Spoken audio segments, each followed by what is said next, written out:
Une main de fer dans un gant de velours. Yasmine Abdel-Fadel.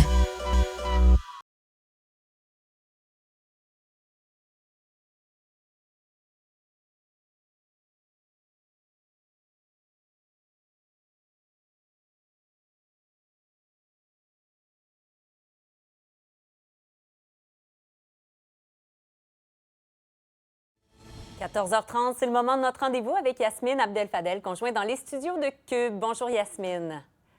Bonjour, comment ça va? Ça va bien toi-même? Dis-moi... Écoute, un beau vendredi. Oui, hein, on est content, long week-end, on ne peut pas se plaindre. Parlons du prix de l'essence. Là, on peut peut-être plus se plaindre, remarque bien.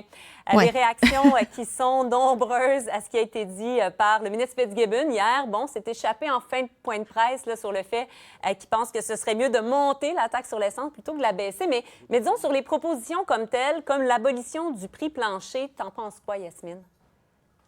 Ben, c'est intéressant de voir le gouvernement réfléchir sur cette question et finalement rafraîchir la position qui avait mené à l'imposition de ce prix plancher-là. C'était dans un contexte où les grandes entreprises là, qui vendent du gaz étouffer les tout petits en baissant les prix de manière à les mettre hors circuit. Or, aujourd'hui, on le sait que ça n'a pas été efficace comme mesure. On sait que ça n'a pas fait en sorte de permettre aux petits joueurs de continuer à exister. Et finalement, avoir un prix plancher, ça n'aide que ces grandes bannières-là parce qu'ils sont assurés d'avoir un minimum de revenus, un minimum de profit. Maintenant que ça c'est dit, on est loin d'établir un prix plafond parce qu'évidemment, on sait qu'il peut y avoir différentes turbulences dans la détermination du prix du pétrole.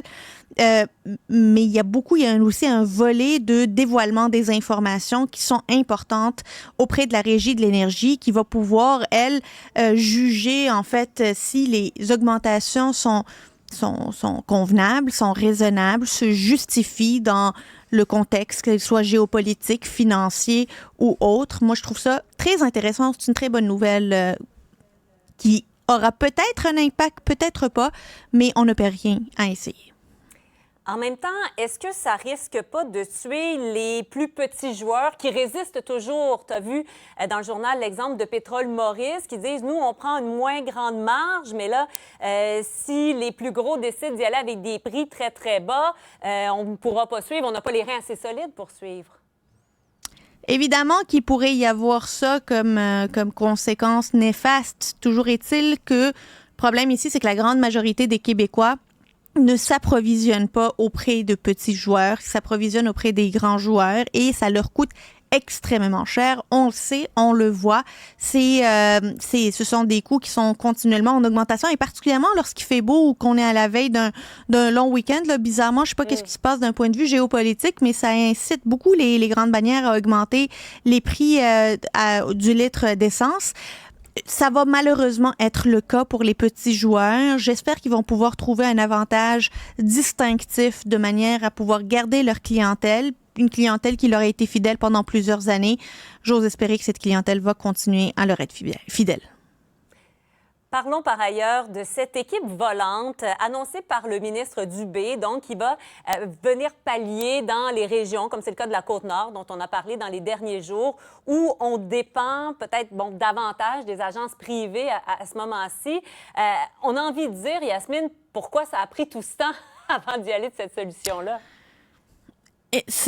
Tout est dans cette question-là. Pourquoi ça a pris une menace de bris de service en Côte-Nord et en Abitibi pour que finalement on se mette tout le monde autour de la table et essayer de trouver une solution et d'être capable en très peu de temps de mettre sur pied une équipe volante de 1500 personnes? À plus forte raison, lorsque le fait d'abolir les agences de main-d'œuvre indépendantes, ça a été quelque chose qui a été donné aux syndicats. C'était une demande des syndicats. Le gouvernement a exaucé cette demande des syndicats-là. Il fallait mettre les syndicats autour de la table pour relever ce défi-là. Il ne s'agit pas juste de se dire le gouvernement nous a donné ce qu'on veut. Le problème reste entier. Il y a des patients qui pourraient être abandonnés, des lits qui seraient fermés. Alors, il y a une obligation de moyens, une obligation de contribuer à cet effort collectif et de mettre l'épaule à la roue. Très heureuse de voir les syndicats se mobiliser avec le gouvernement gouvernement. Dommage que la FIC, elle, qui est le plus grand syndicat d'infirmières et d'inhalothérapeutes, ne fasse pas partie de cette annonce-là. Espérons qu'éventuellement, lorsqu'on finira par signer une convention collective avec la FIC, ils puissent eux aussi contribuer à bien prendre soin des patients des régions éloignées du Québec, parce que ces patients-là payent le même impôt qu'on paye à Montréal ou à Québec ou dans les grandes villes. Ils méritent les mêmes services à la même rapidité et à la même qualité. Aucune raison pour leur donner moins de services à moins de qualité ou plus loin de chez eux. On aura d'ailleurs une entrevue là-dessus dans 45 minutes. J'invite les gens à être là. Merci beaucoup, Yasmine. Bon long week-end. Au revoir, Marianne. Au revoir.